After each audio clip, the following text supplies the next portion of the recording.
श्री गणेश दत्त गुरुभ्यो नमः. चैतन्य शाश्वतः शांतो व्योमातीत निरंजनः बिंदुनाद कलातीत तस्मै श्री गुरुवे नमः. परमपूज्य सद्गुरू श्री रामकृष्ण क्षीरसागर स्वामींना वंदन करून संघटित सत्संग मंडळांच्या या गुरुकार्यातील मोहिमेमधल्या 2154व्या भागाचा मी पठण करीत आहे.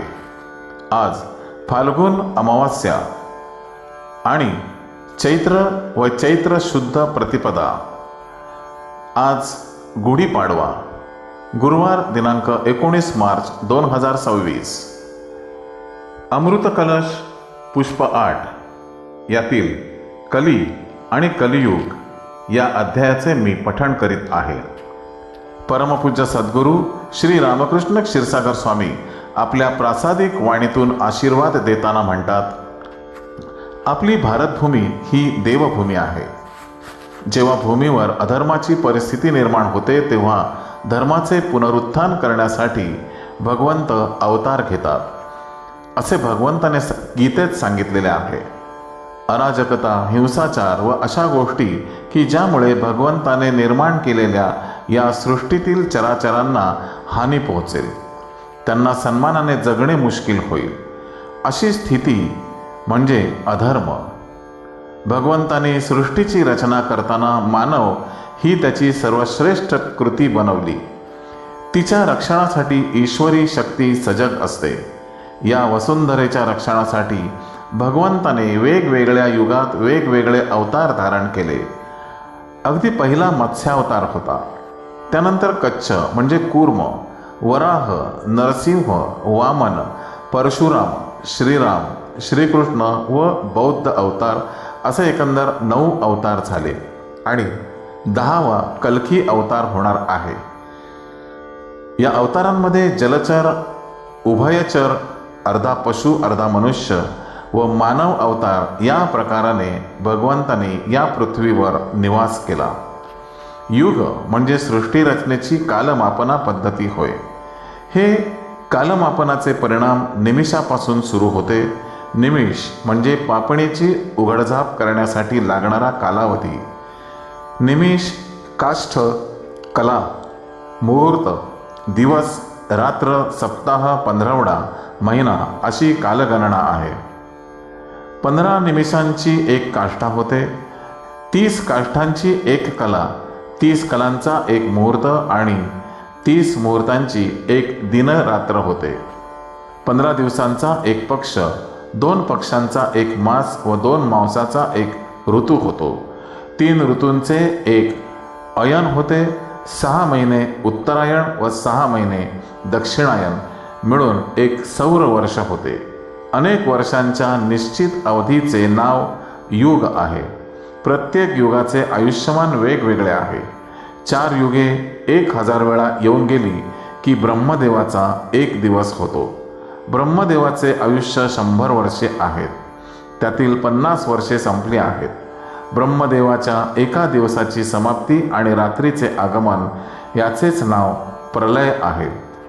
ब्रह्मदेवाच्या रात्रीचा अंत झाला की नव्या सृष्टीची रचना सुरू होते. अशी ही कालमापन पद्धती म्हणजे काळ. दशावतारांचा काळ 4 युगांमध्ये मोजला जातो. प्रत्येक युगातील अवताराचे वैशिष्ट्य वेगवेगळे आहे. त्यांच्या देवताही वेगवेगळ्या आहेत, पण कार्यकारण भाव एकच आहे, तो म्हणजे दुष्टांचे निर्दालन. मत्स्यापासून 4 ते नरहरीपर्यंत झाले कृती. त्रेती वामन परशुराम तिसरा, श्रीराम सीतापती. ऐसे हे अवतार 7 मग तो द्वापारीचा 8वा. श्रीकृष्ण कलिमाजी बौद्ध 9वा, कल्की पुढे ताहवा. सत्ययुगाची प्रतिकात्मक मूर्ती दिसायला सात्विक शुचिरभूत आहे. आचार, विचार, विहार, वाणी यांचे पावित्र्य सांभाळणारी अशी मूर्ती आहे. या युगाला कृतयुग असेही म्हणतात. मत्स्य, कूर्म, वराह व नरसिंह असे 4 अवतार या युगात झाले. भगवान जनार्दन या युगाचे आराध्य दैवत होत. त्रेतायुगात सत्य, पराक्रम, सात्विक भाव, ज्ञान हे महत्त्वाचे भाग होते. त्यामुळेच या युगात अनेक शास्त्रे, पुराणे, नीती, स्मृती, वेद यांचा अभ्यास झाला. मनुष्याने कसे जगावे याचे नियम स्पष्ट झाले.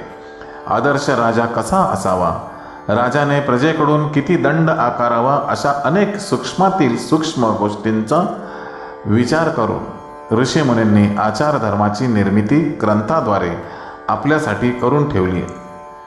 या युगात यज्ञ, याग, कर्मकांड यातून विपुल शक्ती निर्माण झाली. त्यामुळे राजे लोक ऋषीमुनींना राज्यात बोलवून यज्ञ करून घेऊ लागले. ऋषीमुनींचा आदर सत्कार त्या युगात होत असे. या युगामध्ये विष्णूचे वामन, परशुराम व श्रीराम हे अवतार प्रकट झाले. प्रभू रामचंद्र या युगातील आराध्य दैवत आहेत. द्वापार युगात खरे खोट्यांचे मिश्रण हळूहळू संमिश्र स्वरूपात सुरू झाले. माणसात भेदभाव, छल, कपट दिसू लागले. तसेच दुष्टशक्तीचे नेतृत्वही याच काळात सुरू झालेले दिसून येते. जरासंध, कंस हे याच युगातील.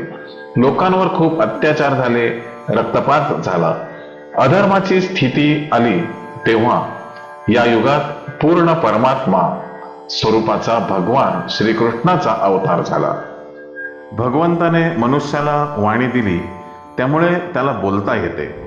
पण हाच मनुष्य पुढे याच वाणीने पावलोपावली खोटेही बोलू लागला. याचे कारण तो मायाधीन झाला. माणसांपासून प्रत्येक युगातील जीवांना त्रास झाला. प्रत्यक्ष धर्मराजाला सुद्धा धर्मसंकटात सापडल्यामुळे नरो वा कुंजरो वा असे म्हणून स्वतःची सुटका करून घ्यावी लागली. त्यामुळेच ठराविक काळानंतर युग बदलण्याची व्यवस्थाही भगवंताने कालमापनाच्या आधारे करून ठेवलेली आहे. याप्रमाणे भारतभूमीवर फक्त वैदिक धर्मातच दशावताराची संकल्पना आहे आणि तिला मान्यता आहे. इतरत्र अशी संकल्पना नाही. पहिला मत्स्यावतार झाला. पुढे हे अवतार प्रत्येक युगात विकसित होत गेलेले दिसतात. मुळात टप्प्याटप्प्याने विकास होणे हे सृष्टी रचनेचे तत्वच आहे. अगदी सूक्ष्म बीजापासून महान वृक्ष होतात किंवा मनुष्य जन्मातही बाजरीच्या दाण्या इतक्या बीजगर्भापासून संपूर्ण अवयवांपर्यंत विकास हा टप्प्याटप्प्यानेच होताना दिसतो आणि मगच पूर्णत्वाला जातो. अवताराची स्थिती ही तशीच आहे. मत्स्यापासून विकसित होत होत नरसिंह अवतारात अर्धा पशु, अर्धा मानव व पुढे वामन, परशुराम, श्रीराम व नंतर पूर्ण परमात्मा भगवान श्रीकृष्ण अशी ही विकासाची स्थिती दिसून येते. श्री गुरुदेव दत्त. गुरुबंधू आणि भगिनींनो, आजचे हे पठण परमपूज्य सद्गुरूंच्या चरणी सादर अर्पण. या अध्यायाच्या पुढील भागासाठी पुन्हा भेटूया उद्या सकाळी 6 वाजता. श्री गुरुदेव दत्त.